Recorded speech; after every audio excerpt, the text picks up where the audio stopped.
So welcome everybody to our spring orientation for graduate students at the University of Connecticut. We do have live interpreters available, so if you haven't already seen it in chat, please switch your view under layout to the grid or stage view to view the live interpreters. Nick Dion and Colleen Hadjush are with us today.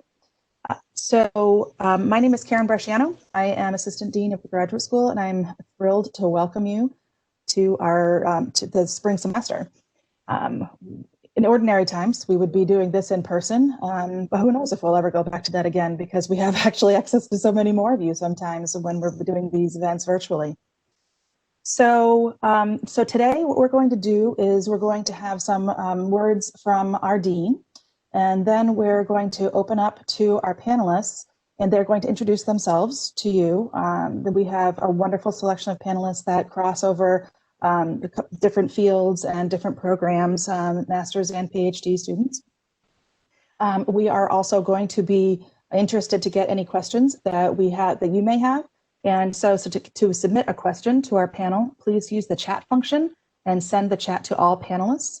We have staff that are working behind the scenes that are going to be making sure that I get access to those questions. And so we'll do our best to try to get through as many questions as possible, okay?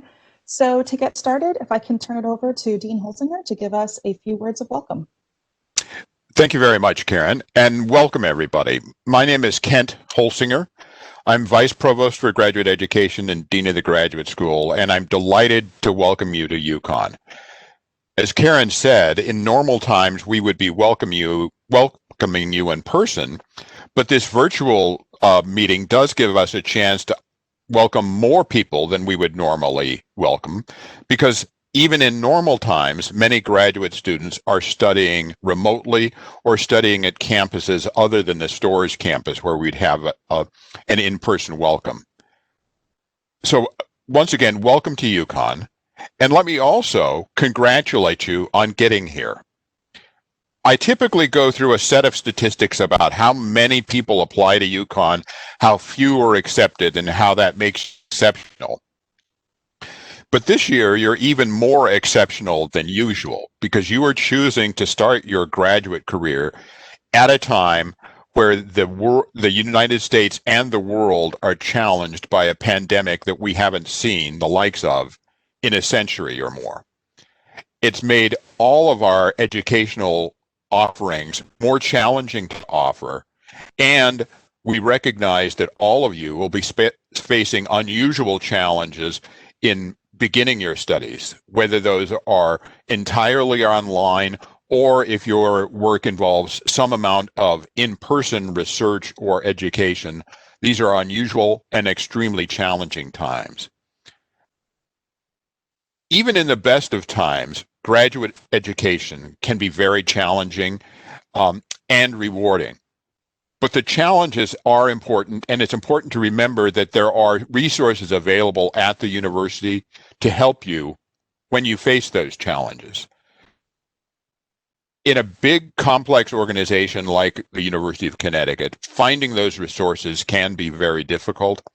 And so if you face challenges, don't know how to find the resources that may be available to help you, please be sure to contact us, and in particular to reach out to our student affairs staff, which Assistant Dean Bresciano leads. We will do everything we can to help you find the resources you need and to support you through your educational journey to successful completion. Again, you didn't come here to listen to me. We have a wonderful panel of students who will share their experiences of graduate school with you and answer the questions you have. Let me turn it back over to Karen and let the real festivities begin. Thank you very much, Dean Holsinger. Yeah, we do consider in our office to be the place to go when you don't know where to go. And we know that you'll have lots of supports while you're here at the University of Connecticut. And we hope to be part of those to help you be happy, healthy, and successful.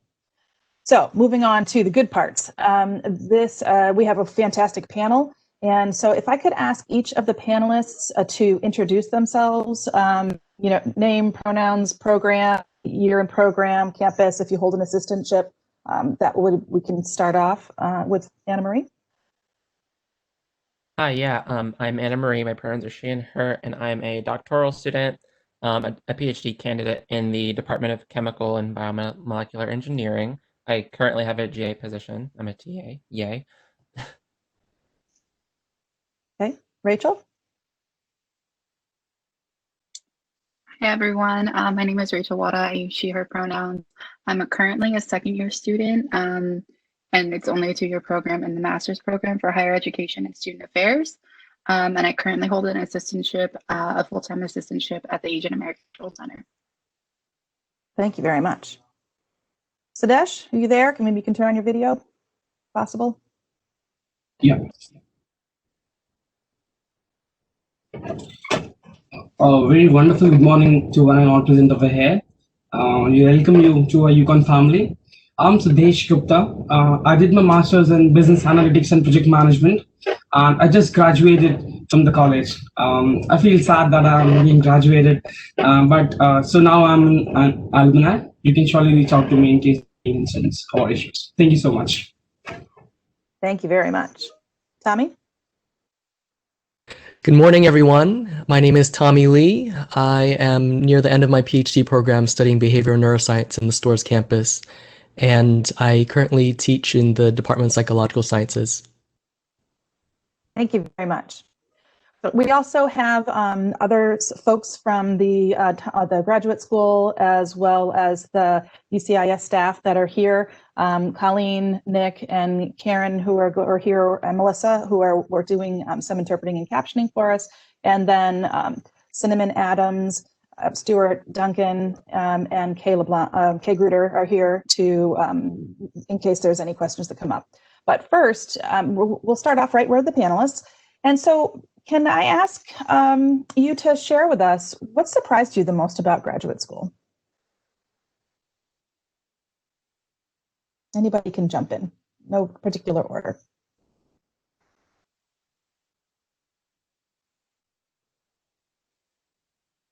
I guess I can start. One thing that surprised me was how much agency I would have over my project, and also the relationship I would have with my advisor, my PhD advisor, and also my fellow lab mates. I expected most of the, gaining of knowledge to be from my PhD mentor, my advisor, Dr. Lee Sun, but most of the transmission of knowledge actually happened from my lab mates together, where senior lab members train the younger ones and all the instruments, how to do the lab techniques and all that, and it created this sort of like community aspect to my lab group. And then now I'm an older member of the lab and I'm training the younger ones, and it's this whole community aspect. And yeah, that's probably something that surprised me too. And also the fact that I would have to fix all my own instruments. So any of you working in the sciences, get ready to learn. Thank you. Tommy, Rachel, Sudesh? Yeah, so something that surprised me is how much I would fail.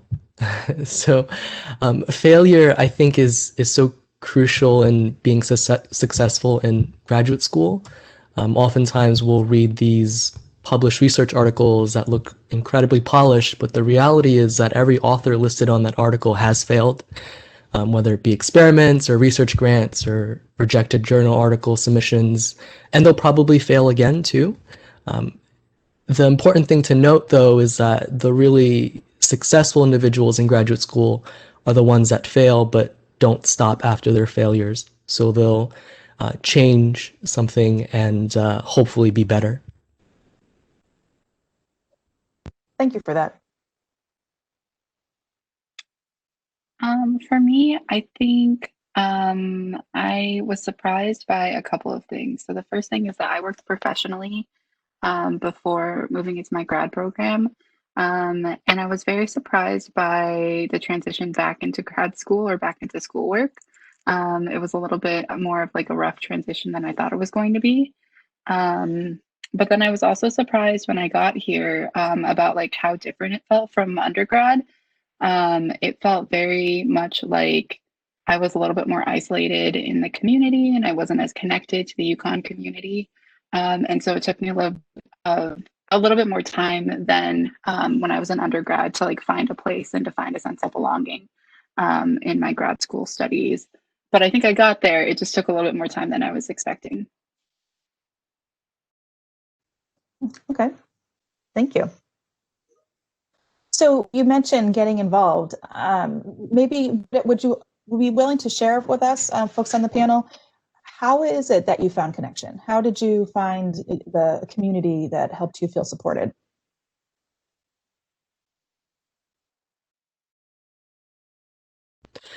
I think one really great resource on campus would be the cultural centers. Specifically, Rachel and I met through the Asian American Cultural Center, and it's a space for everyone to be able to connect and embrace different cultures and identities with others, even if you don't identify with the particular space. It's a really welcoming place to be able to attend events and connect and meet others so that you can maybe sometimes get out of your lab for a little bit. Yeah, I definitely want to second that. The cultural centers, like the Rainbow Center, is where I found a lot of my community. I found some of the best friends I've ever had, and people who ended up being my support network throughout this pandemic as well. I always stress to new grad students, make friends in your lab, make friends in your department outside of your lab, and make friends out of your department entirely. Because all those groups will be able to support you in different ways, in important ways. Because sometimes you just have to step away from research. Good advice. Go ahead, Rachel. Yeah, for me, I think that I was able to find a lot of connection, like Tommy had mentioned and Anna Marie, through the cultural centers. But I also found my community and my connection through my program. I'm part of a cohort-based program, so there's 14 other individuals in my program who are going through the same things as me, have assistantships, have been going through transitions as well in their lives. And while I'm not super close to like 11 of them, I am really close to 3 of them. And they really have been my community. And I found a lot of like radical support from them. And we have formed our own little family. And I think that that's really wonderful. And I found a lot of connection through those folks. Thank you.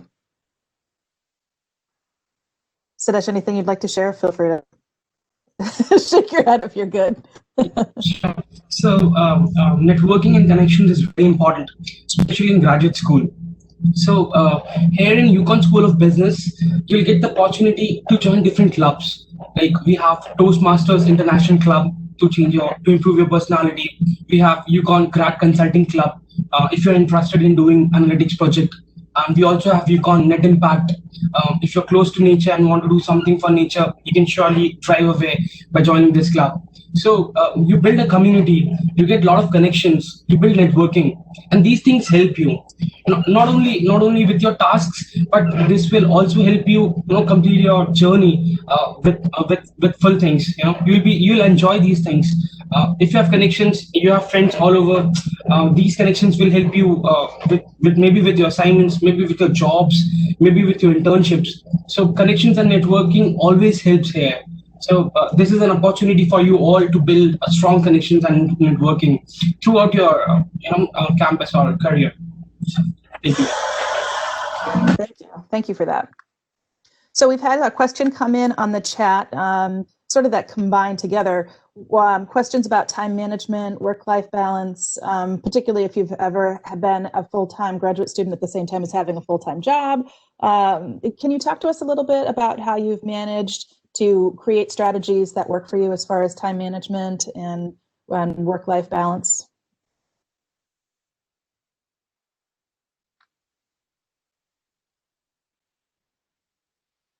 So I can start.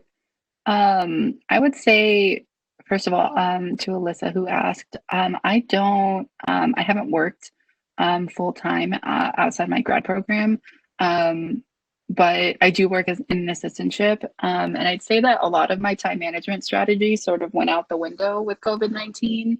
To be completely honest, and so I think I'm still like trying to figure things out. I'm not really sure about like successful strategies, but because I think everyone is different. but setting my hours and trying to like stick to the hours that I've set is a good place for me to start, even though that doesn't always happen when things come up or when I'm handling different crises or different situations. So I think that's kind of a good place to start, but I don't really have any solid advice, and I just wanted to be really transparent and open about that. Sometimes we're just winging it. Anybody else have anything they'd like to share? Yeah, so I think having a routine is really helpful, um, especially those tasks that you might have to do to be able to um, take note of your mental and physical health. And I find that if you are mentally and physically prepared, either through exercise or through meditation or any other sorts of activity that will draw you away from your work, sometimes you're even more productive. It's a bit counterintuitive, but make sure that you're okay before taking on too much. And it's always okay to say no if you feel like you're beyond what you can handle. It's understandable, and it's not a failure to do so. I'll second that, what Tommy said, because it's very important to maintain schedule. You have to schedule and prioritize your tasks. So either you are full-time working or doing your graduate part-time, or you are part-time working and doing your courses full-time. So either way, you are both working and you are studying. So in graduate school, you have a lot of activities to complete. You have assignments, you have projects, you have exams, and so it's very important to maintain your schedule. You have to prioritize your tasks. You have to, if you're working, you cannot be involved in so many different clubs. It's you who have to decide, right? Whether you are interested in joining or participating in a couple of clubs, or working or studying or other activities. So based on your interests, you can prioritize your tasks, and then can maintain your schedule and can follow along. It will be easy. It won't be difficult, because I believe most of us are working part time and doing studies full time. And with this unfortunate COVID situation, since everything is going remote, it's important to have a strict schedule so that you can prioritize tasks. So that's my advice. Thank you. I can jump in as well. First of all, thank you, Rachel, for your radical honesty and knowing that and being transparent. I also have had days that have just gone to the wind, because some days are productive and some days there's an attack on the Capitol. I encourage people to not just establish a routine, like Tommy said, but also know what plan the tasks that you have to do, and also know for you what time value those tasks have, which can be different for everyone. Some people can, read a paper in 5 minutes and get it. Other people need, an hour to sit through, highlight, read over 3 times, and that's okay. Everyone has their own approach to reading, and all these skills kind of take practice. So it's kind of time value and also an effort value. I find that sometimes I have to deliberately plan my days around, okay, during this span of time, I have a meeting here and a meeting here. So this time I'm not going to be able to think critically about my science. So this is where I'll do my, copy pasting columns between Excel files. And then in the afternoon, I'll do like my writing, my reading, and other things like that. So know yourself and your own brain and what you can do. That's also a strategy that has worked for my friends with ADHD. Thank you for that. It looks like folks are finding the chat. So if you've got questions that you want to put in the chat, we'll do our best to answer those. And the next one that has been asked is, what are some tips for forming a close relationship with advisors and getting the most out of the program, creating a network for after you leave school?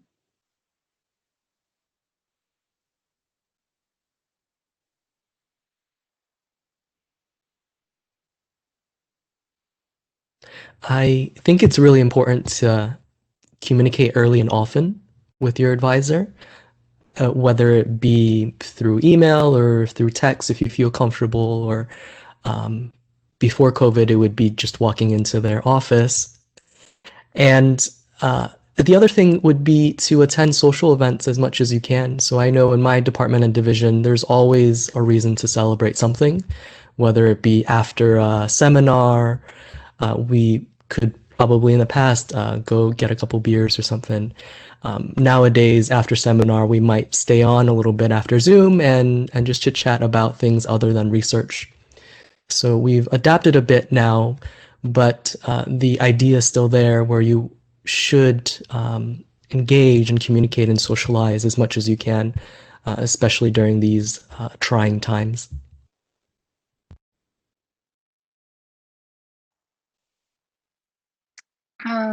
For me, I actually, so I started my program with one advisor, and I'm going to be ending my program this semester with a different advisor. And so I understand too also that like the master's advisor relationship is a little bit less, not important, but it's a little bit, it's not as important as the PhD advisor relationship. But I would say that like my experience of changing advisors halfway through was pretty good. I was able to find support in my program in a different place, and I think that that was really helpful. And I was able to get the support I needed to change advisors as well in my program, and I really appreciated that. In terms of creating networks for after I leave, I'm not really, I'm not gone yet. But something that I found really helpful is that in my discipline or in my field, that there are professional organizations that are available. So I'm doing student affairs, so there's several professional organizations like ACPA, NASPA, and a whole bunch of other ones that I've been able to like get connected to folks in and start to be a part of. And so I would suggest looking into those professional organizations that are available in your discipline or in your field, because I think those can be really great places to start for building networks and potentially finding like what's next after your grad program.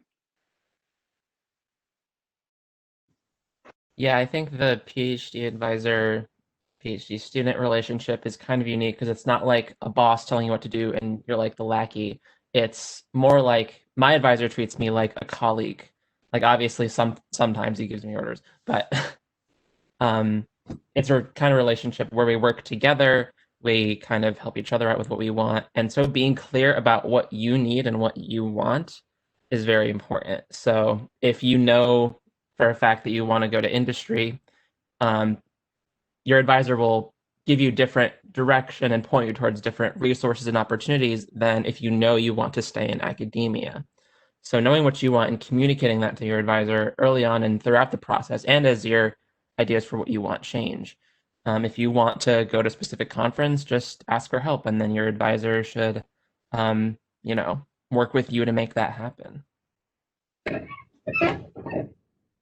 Yeah, I second that. And at UConn, the advisors are always ready to help you.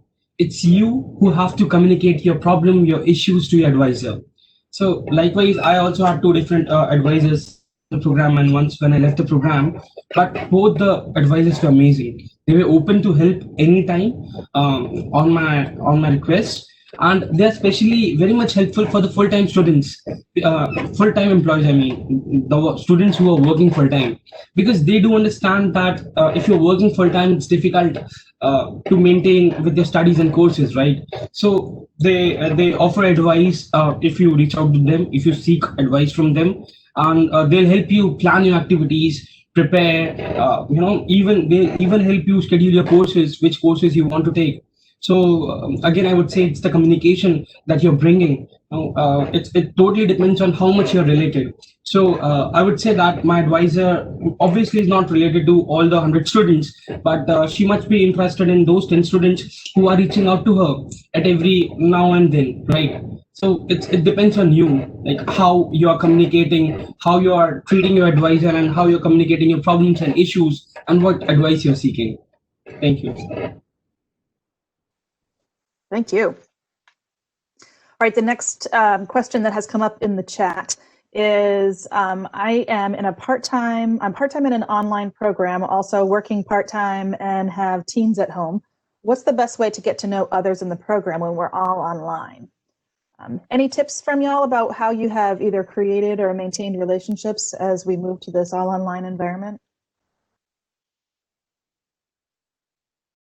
So I know with my friends in my department chemical engineering, we used to do pub trivia on Wednesdays. So now we've migrated to doing, Jackbox trivia nights or Among Us or some other video game. I definitely like to stress the importance of staying connected um, during the COVID times. I also have some friends, not in my department, but friends I've met online who sometimes do co-working Zoom calls. So literally we all jump in a Zoom call and we just work together. We're not always talking. It's not like a social hour. We are there to work, but we are also there in case, we need something specific or just want to crack a joke. We have a pair of eyes on us, keeping us working and keeping us entertained. So co-working Zoom calls, I definitely recommend.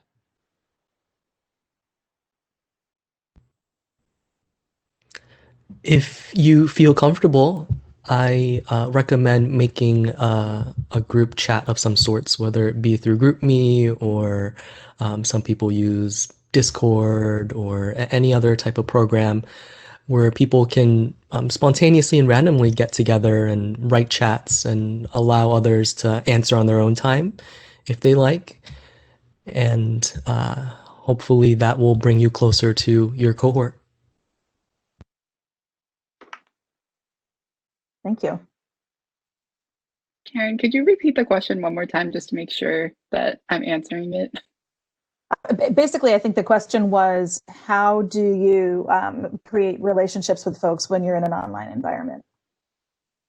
Yeah, so I think this one is really difficult. And I say that because I think I was able to create and maintain, or not even really create, but maintain a lot of the relationships that I had because I had about a semester and a half on campus before things transitioned into this fully virtual environment. Um, and I think to be very transparent, like the first year students in my program have been really struggling with like how to create relationships and how to find community and a sense of belonging in the program and at UConn, having started fully virtually. So I don't want to minimize the work, and it's not lost on me like how hard it is and how difficult it could be potentially for folks coming in this virtual environment. But I think you can ask for some stuff in your department or in your program. I know that my program has done like a virtual bingo night, and they've hosted it, like the professors in my program, and then also the graduate assistant who helps out my program also. So I think you can ask for some of those things to be like built in. But I think outside of that, unfortunately, a lot of like the building of connections, it feels like is really on you or is on the individuals in the program to reach out and really like begin those conversations. And I know that that's hard for some folks, me included. I think it's really hard for me to reach out. And so I just want to be I wanted to let you all know that it's going to be difficult potentially, and I see that and I sympathize with that. And I think you can also rely on folks who are like into the program or like second or third or fourth years or however many years they're into the program, and it could be helpful to connect to some of those people first or something like that. Thank you. And I wonder how it will be different for folks who are coming into a program that was already intended to be a fully online program. My guess is that the program will already have structures set in place to help you develop those relationships, whereas programs that were intended to be on campus, I mean, some of them have probably created those structures really easily and really fast, and others that's probably been a tougher transition. So for the person who asked this particular question, they're going into and a program that was already going to be online. So if the structures don't already exist, I really like the advice that's been given so far is to talk with the folks in your program and ask about what sort of techniques and that they have in order to help create those relationships. Thank you. Okay, so next question is, what has been, we all know that graduate school can be very, very rewarding, and it can also be very challenging. So what would you say has been a joy that you have had in your program so far? And then what's been your greatest challenge?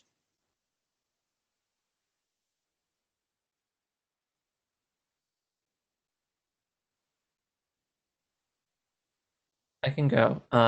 a big joy of mine has been mentoring. I mentioned the mentoring aspect in my lab itself, but also my lab takes on a lot of undergraduate researchers. And so as soon as I figured out, oh, I want to be a teacher someday, I started taking on as many students as possible. So over the course of my 4 years, I've been able to mentor 14 or 15 amazing young women and uplift them in their STEM careers, and that's been really rewarding for me. Also, teaching, I love teaching, and being able to teach a class or TA a class has been really rewarding for me.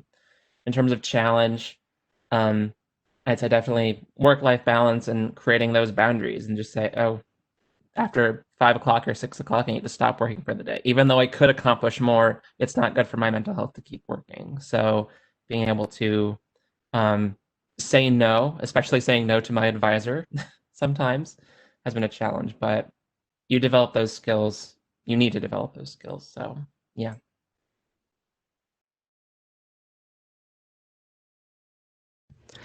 I echo everything that Anna said about mentorship. It's incredibly rewarding, and I think students are the ones that have driven me to do more and more and not give up.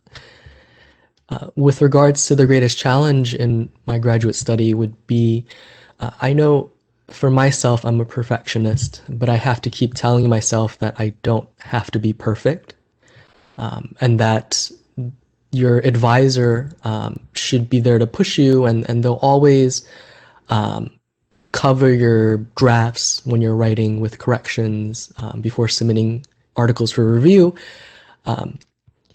But the the tip would be to send and communicate drafts to your advisor early and often.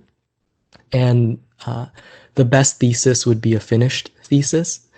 So the challenge that I have for myself is that I am sometimes a barrier to myself in being a perfectionist, but you don't have to always be perfect.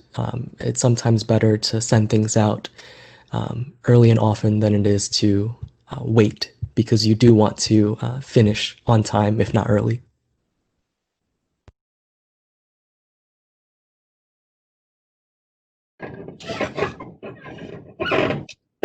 So I second Tommy regarding the achievements. As in, it really feels good if you're starting some new tools, technologies, or concepts, and then you are mentoring those concepts after you are being the teaching assistant, and then you are delivering those concepts to the class. You really feel joy, as in you have learned something new, and then you're sharing your knowledge to across your community.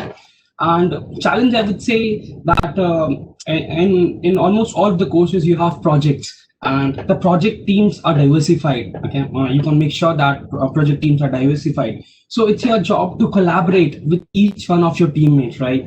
You have to collaborate and give on-time delivery.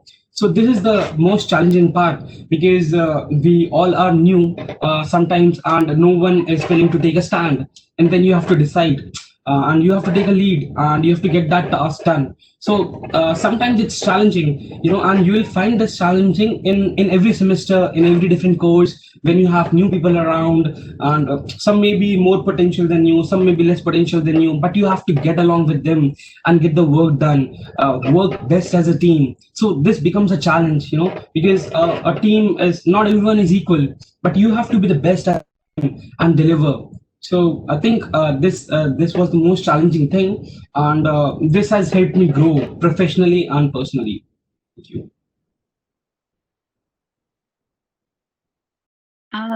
For me, I think there's been so many bright spots at UConn so far. Uh, I have really, I guess for my program, I came here mostly specifically because of the opportunity to have an assistantship. And so when I was choosing my grad program, I really based it off of what assistantship I would be able to get at different universities. And working at the Asian American Cultural Center has been the best part of my grad experience. I have loved every second of it. Working with the students there have made me feel like I can, like, it's just been so rewarding to work with the students at ASAC. And Another part of working at the Asian American Cultural Center that I've really appreciated is that for me, it's provided a lot of personal growth opportunities in both like understanding more of my identity and also understanding identity in general. And I think that's been really important to me and really a really big bright spot in my grad program experience. The second part is the folks in my cohort who I spoke about earlier and the connections that I've made with them. Those have been invaluable to me and I've really appreciated them. In terms of challenge, I think I'd echo a lot of what Anna said about work-life balance. That balance has been ridiculously hard for me to find. And Tommy had mentioned earlier, like saying no, and so did Anna, and I'm really not good at that, and still am not good at that. And so that's something I definitely am looking forward to trying to address in the next semester. But also, I think that's just sort of going to be a lifelong thing for me. So. For most of us. Thank you for sharing. So there was a question in the chat about plan of study. And I'm so thankful that we have a panel that has such a wide breadth of type, because I know for some programs, you don't have to really worry about what your plan of study is going to be because it's all laid out. Everybody knows exactly what they're going to take because everybody takes exactly the same thing. But for others, it's like take 30 credits in your field. So how can you speak some about how you developed your plan of study and who helped you with this? Like, where do you even start? I can start with this one to give some other folks some chance to think. But like you had said, Karen, my program of study is completely laid out for me. So I have my 42 or 44 credits in my 2 years, and that's it. And I think the small amount of flexibility that I do have in my plan of study is that I had an opportunity to take 2 electives in my program. And so it was nice to be able to choose a little bit of like what I wanted to do and just sort of for fun classes. So I'm studying higher education and student affairs, but my first elective was Latin American Studies seminar because they have a master's program at UConn. And then my second elective, which I'm taking this semester, is in the art history department. So I'm just doing stuff that I enjoy and that's like filling and rewarding and restorative for me. And I think that that's a really nice opportunity that's built into my program.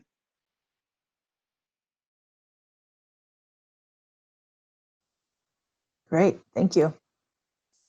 Anybody else? Yeah, my field leans more to the take 30 credits, figure it out end of the spectrum, where in my department, you have your 3 core courses that you're required to take in your first semester. And after that, just, take 30 credits, which usually means, focusing on your research and taking 1 or 2 classes at a time, maybe even 0 classes at a time if you're on a good fellowship or something.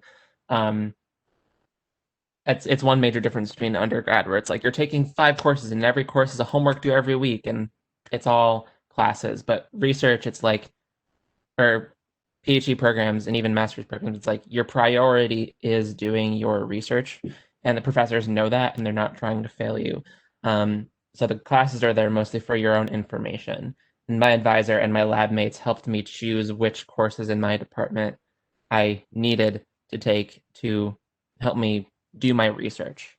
And eventually, by taking 1 or 2 classes a semester, sometimes no classes, I got to 30 this past semester. And along the way, I even completed the graduate certificate in college instruction, which is its own separate 9-credit program where you take courses in pedagogy, which is really interesting. So this all comes back to communicating your needs with your advisor, working out how your research goals align with your course taking goals.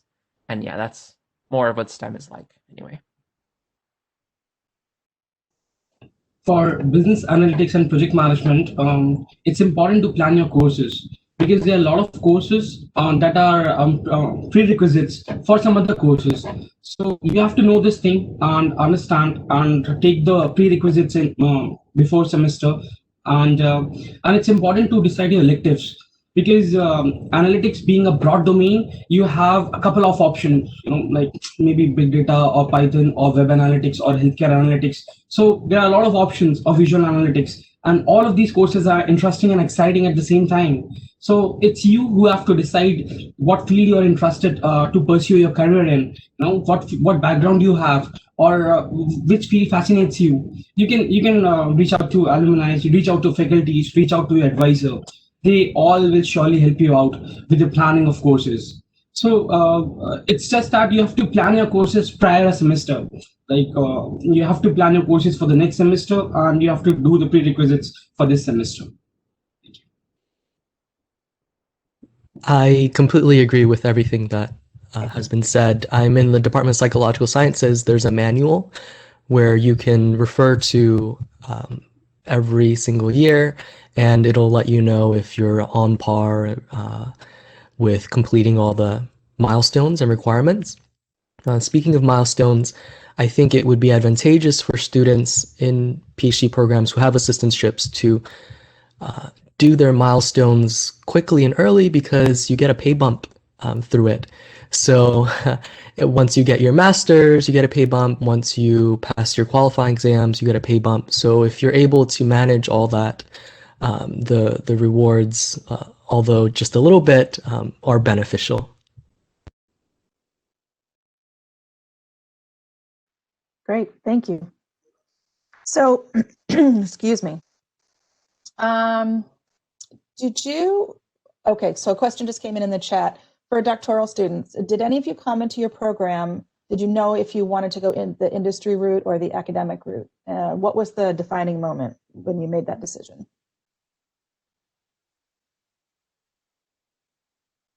I wasn't super sure. When I went into graduate school, I was kind of a lost soul, so I just said, "Oh, let's go to grad school." But then after 2 semesters, and my program requires you to TA for your first 2 semesters. And just by doing that, I knew that my reason for being was teaching. And so I spent the rest of my career sort of building on that idea, taking classes and taking a certificate in teaching. Um, and yeah, I figured it out pretty quickly. But some, take longer to figure it out, and that's fine. We're lucky now that there's a lot of different options for people going into industry, academia with a research focus, even academia with a teaching focus. I plan to, when I graduate this spring, go into being a teaching faculty, which is a type of faculty that doesn't do like technical research and just focuses on teaching. So, yeah, that's me. Thank you. For myself, my lifelong goal would be to become a professor at a research university and stay in academia. But I know plenty of people who go the industry route and they're completely happy with it. And so again, just like what Anna said, it really depends on what you want. Sometimes, whether it be through a significant other or some other circumstance, you have to choose one route or another, and that's okay too. I recommend taking the resources that are on campus through either career services or other departments to be able to figure out if there's one route or another that fits you a bit better. I know some students near the end of their program will all of a sudden change and say, hey, I want to go get a master's after getting a PhD. And that's cool too, because they find rewards and joys in doing that. So go at your own pace and make decisions that work best for you. If I can just add to that a little more, I would say, at least in STEM, about 90% of PhD graduates go off into industry. So I'm not exactly representative, but yeah, definitely you can choose your own path. I know PhD students who came in wanting to teach and then decided, heck with that. And then alongside getting their PhD, they're also getting a master's in public policy. And now they're considering industry positions that also, serve government in some way. You can go off into industry for like a couple years or a decade or so and then come back to academia. So you don't necessarily have to limit yourself to anything. Thank you. I want to remind folks that if you have any questions, go ahead and put it into the chat. If we can answer it in this program, we certainly will. And if it's more specific or something that we can't answer in chat, we'll get to you. We'll respond to you afterwards. So for our panelists, my next question is, what is something that you wish that you would have known when you started the program? Or if you wish, think of it as, what would be some advice? What would be one piece of advice that you would give to somebody who's just starting out in their program?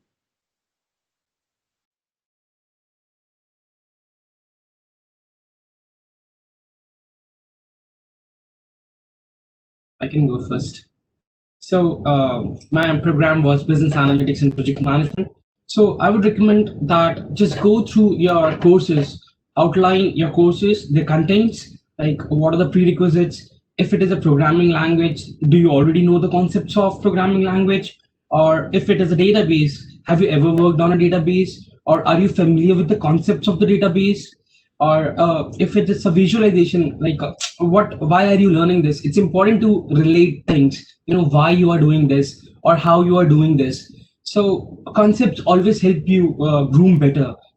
If you already beforehand know the courses, their content, you can surely give some time researching about the content, their topics, what you will be learning. So my advice will be, try to be a little curious about what this course is all about.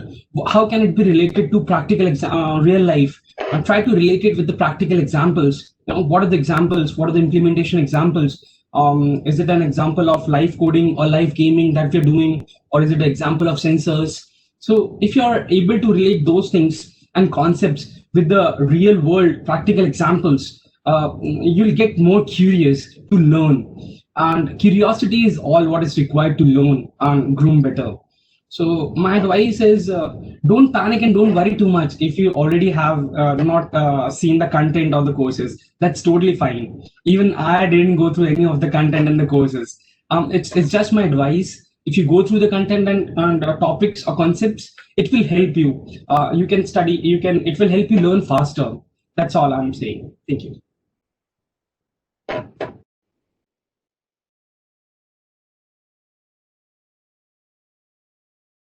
I have two pieces of advice. So one of them is pretty practical, and that's to back up your work early and often. There are these nightmare stories of PhD dissertations being lost on the computer drive because things aren't backed up. So that's one advice. The other is that the PhD journey is a marathon. It truly is, and it's not a sprint. I was told this as a first year, and I almost didn't believe it at first because I thought I should just, do this and do that and do that and do that. But the reality is, like I said earlier, things fail, things don't work. You have to get up and try again. And it's a marathon because it's one so long, but the other is that you really have to continue and not stop. If you stop, you fail, but if you get up and you try again, that's when you'll succeed and hopefully graduate and do what you want one day.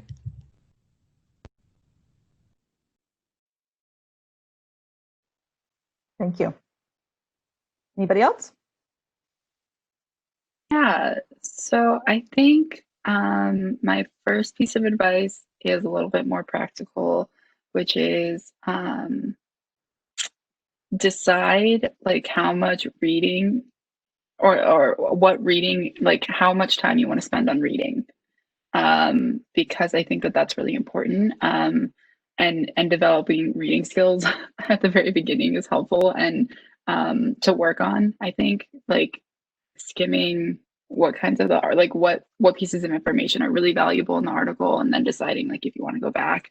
I think that's really helpful because I think if you're not careful, you can spend your whole entire semester reading and never even look out of a book, and that's not helpful. And you miss a lot of like work-life balance that way. My second piece of advice is less practical and harder to achieve by far, but I think that's practicing like self-kindness and self-love, and really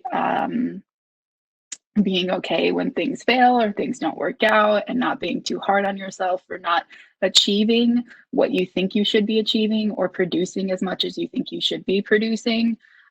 Because I think a lot of times academia has this like unreasonable expectation of production and achievement. And I think if you can and practice self kindness to yourself for just being where you're at, and that's okay, especially in the middle of a global pandemic.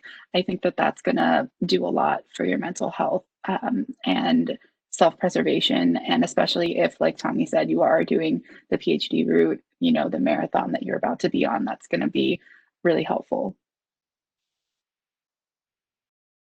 One framework that I heard recently was everything is practice.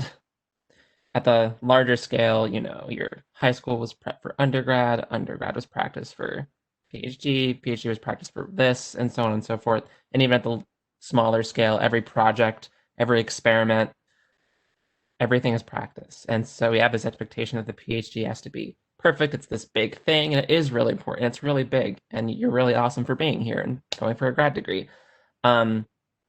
But don't put too much pressure on yourself. You will fail, but those failures, as long as you learn something from them, then they were for something. And again, like Rachel said, practicing self-care and kindness and setting boundaries is all really important. Don't overwork yourself. Don't stay until the lab till 10 p.m. You will hurt yourself. I learned that the hard way, unfortunately. So yeah, take care of yourselves and back up your data, as Tommy said. That's good advice. All right, well, we're coming to a close of our time together. Anybody have any last thoughts that they wanted to share? Anything that they were hoping that somebody would ask them about?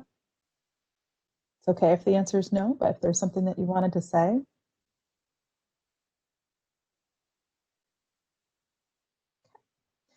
Well, thank you so much to our panelists for being with us today and for sharing their wisdom and their experience. Thanks so much to Dean Holsinger for welcoming us, and a special thanks to all of our participants that came and spent their time with us this morning. We're really excited that you're joining the UConn family, and please remember that we're all here to make you happy, healthy, and successful. Place to go when you don't know where to go, all of that good stuff. So please be in touch and let us know how we can best assist you. The recordings will be, for this program, will be captioned and released on the grad school YouTube, and the grad school will follow up with if there's any questions that are better answered by staff in the university or ones that we didn't get to during this program. And then as a reminder, if you haven't all been through the online portion of our orientation, that module will still be available. Okay. All right, folks. Thanks so much. I think that's a wrap.